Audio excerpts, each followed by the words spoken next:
Mr. Marston. How are you? Good, Miss McFarland. How are you? I'm well. Would you mind riding with me to Armadillo? I've got to get some supplies and I could do with the company. Of course. You can take the reins. It wouldn't do for a terrifying bounty hunter such as yourself to be seen driven around by a woman. Hop on up, Mr. Marston.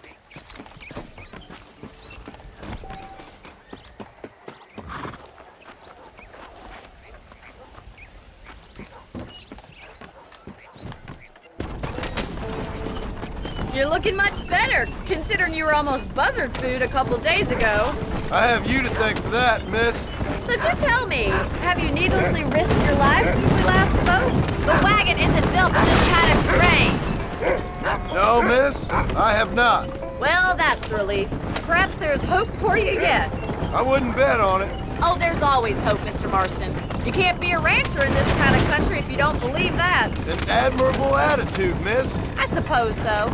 I can't think of any other way to stay sane, to be frank. What about you? Have you ever given up hope altogether?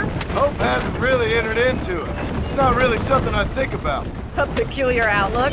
I can't really say I understand you. If you don't mind, can we please return to the road? I can't always say I do either. Oh, don't be so deliberately enigmatic.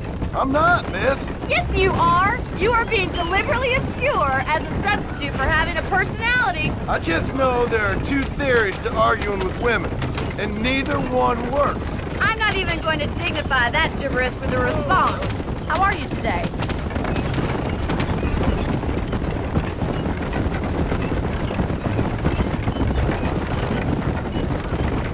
I think it's kind of funny I found you dying on the side of the road and now you're driving me into town. You have a strange sense of humor. Well, you must admit, it's an unusual start to a friendship. I didn't realize we were friends, Miss McFarland. Oh, please. Now who's being funny? Listen, I know that business with Williamson is your business, but I don't know. You've been good to us, and I don't think you're a bad man. A little stupid, perhaps, but not rotten. I just worry about you gallivanting around these parts like you're some kind of deranged bounty hunter. Like Paul always says, don't go waking snakes. I appreciate your concern for us lesser mortals, Miss McFarland.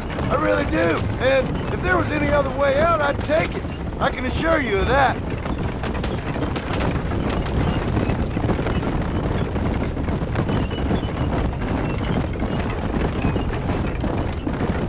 You never did tell me where you live.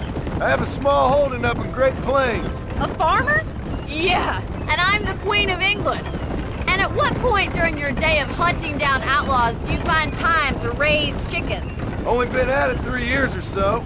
I guess I'm kind of new to it. You're telling me? So who's looking after this farm of yours right now? Uncle. Well, he's not my uncle, as far as I know. Just an old dog who's as lazy as a lizard on a hot day. He kind of fell in laboring under the delusion that age brings wisdom. Sounds like the perfect person to leave in charge of your entire livelihood. We go way back, and I didn't have a lot of choice. So this is Armadillo. Manhattan it is not, but it does okay for us.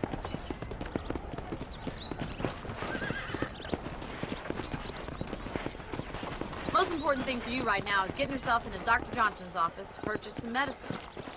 The first one's on me. Thank you, miss. I'll pay you back. I'm sure you shall. The doc's a good fellow. He saved your life, so be polite to him. Meet me in front of the general store when you're done.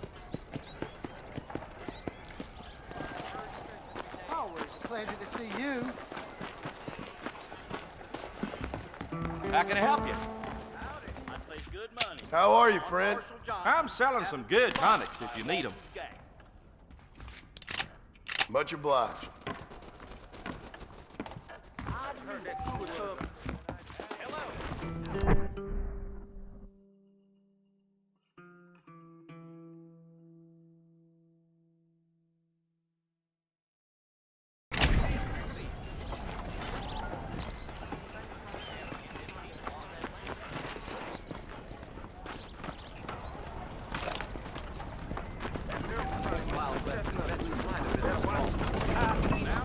Well, thanks for driving me. It was nice to be able to enjoy the view for once, and a little company never hurts now and again. You're more than welcome, miss. Least I can do. Thank you for the medicine. Why don't you have a look around Armadillo? You can always take a stagecoach back to the ranch later. I might just do that. Travel safely, miss. Try not to get yourself shot. I won't be around to save you this time.